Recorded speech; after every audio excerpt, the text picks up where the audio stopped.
Am sorry Nitin, मला खूप मदत केली आहेस तू.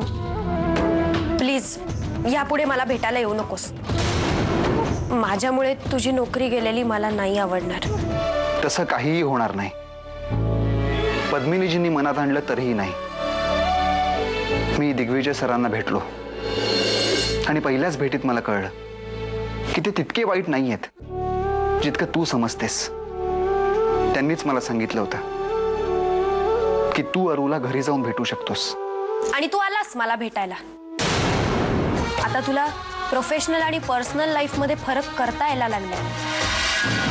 यापुढे मला भेटायला यायची काहीच गरज नाहीये. हुकूम समज तुझ्या दिग्विजय सरांच्या बायकोचा. एवढ्या मोठ्या परंपरा पाळणारे आबा त्यांना आठवण नाही का की आरूला 5 परतावण्यासाठी माहेरी घेऊन यायला पाहिजे. काय हो दाजी, तुम्ही बोला ना काहीतरी. नाहीतर तशी ही बातमी गावात पसरली आरूचं आणि तिच्या नवऱ्याबद्दल जे तुम्ही काही लपवलं शेवटी समोर आलंच ना. मी तुमच्या पुढे हात जोडतो. दाखले मला करू ताईला एक फोन करा ना. अरू, हा ग मी बोलतोय दादा. Wrong number. कुणाचा फोन होता? रॉंग नंबर होता.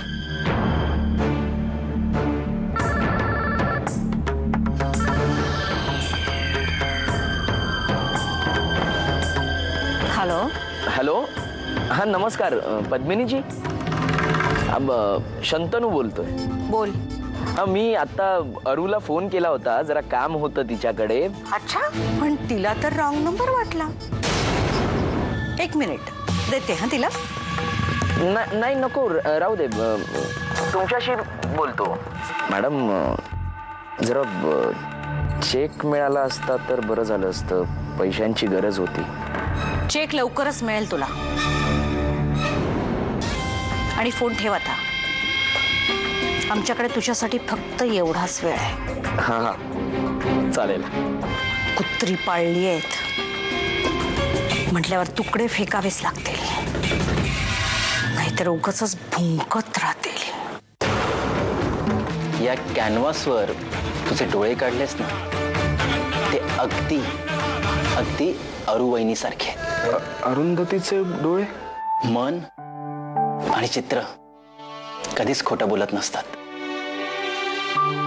तूच म्हणतोस ना की मनात जे असतं ते चित्रात दिसतं.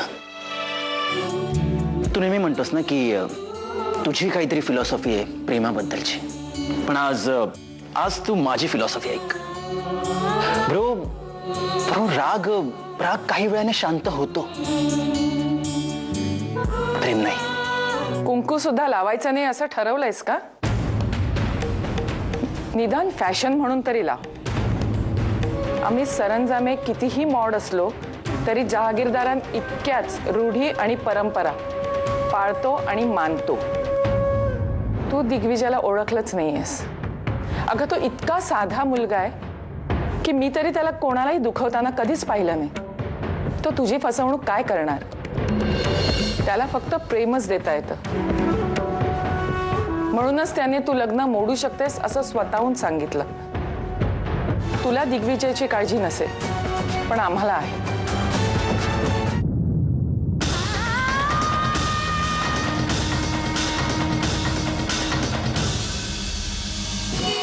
हा कुंकवाचा करंडा आपल्या मुलीच्या सौभाग्याला कधीही काही कमी पडू नये म्हणून हा कुंकवाने भरलेला करंडा माहेरून तिची आई तिला देते. अरुंधती, तू एक गोष्ट विसरतेस. ज्यांनी आयुष्यभर फक्त अंधाराच बघितलंय ना, त्यांनाच खरं प्रकाशाचं महत्व कळतं.